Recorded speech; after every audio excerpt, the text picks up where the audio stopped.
I want to ask all of you in this room, rhetorically,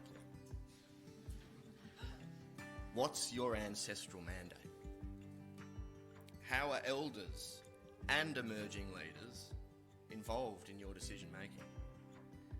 And is age an active consideration in the way you comprise decision making and advisory bodies? When we talk about doubling giving by 2030, I'm not thinking that it should be doubling giving to community foundations by 2030, right? We need to be thinking about like 5 times as much for community foundations. Bequests are the significant gifts that will grow your community foundation. Let me start by saying bequests are by no means the only way to give, but they are by far the biggest of the planned gifts, and they can create transformational change when they are stewarded well. Acorn Foundation have never deviated from bequests as their core strategy. At some point in the future, in around 10 years' time, they are estimated to be receiving, on average, 1 bequest a fortnight. The challenge that Australia faces today really is increasingly one of atomisation. So community foundations can give much more than money. They can give that expertise and that connectedness. We as community leaders want to see big impact, but our donors want to do what matters to them, which is when you're going to see the biggest philanthropic potential by far. These two things actually don't necessarily match very well, and that's our value add, bringing them together.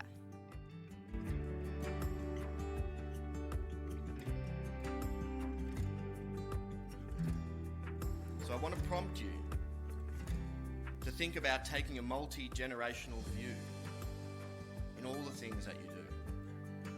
It's a notion well explained by many different First Nations people globally, not just here in Australia. That idea of having an impact that is not just for the now, but that you are the sum of the 3 generations ahead of you and the 3 behind. Or others have also yarned about this idea of making decisions for 7 generations into the future. Perhaps I'm preaching to the choir here. I know you all think a lot about the idea of perpetuity. My sort of vision around community foundations is a little bit like, having worked in mental health, every single politician wanted to have a Headspace centre in their community. Every single politician should want to have a community foundation in their electorate. Yeah? We've got to look after ourselves, and the need to focus on the next 10 to 20 to 50 to 100 years. Who's better to do that than the people in the community themselves? How can you, with the power of your local connections, stimulate exchange, provide forums or funding for this national process of storytelling and healing? Because where there's intergenerational trauma, there can also be intergenerational healing.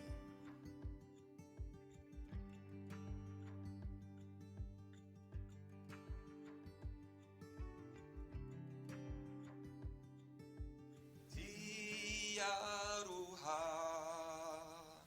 te whakapono me te rangi mai e tato e.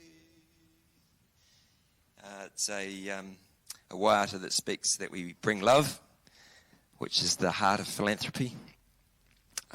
We bring faith. We bring peace. And we pray that it'll be amongst us all.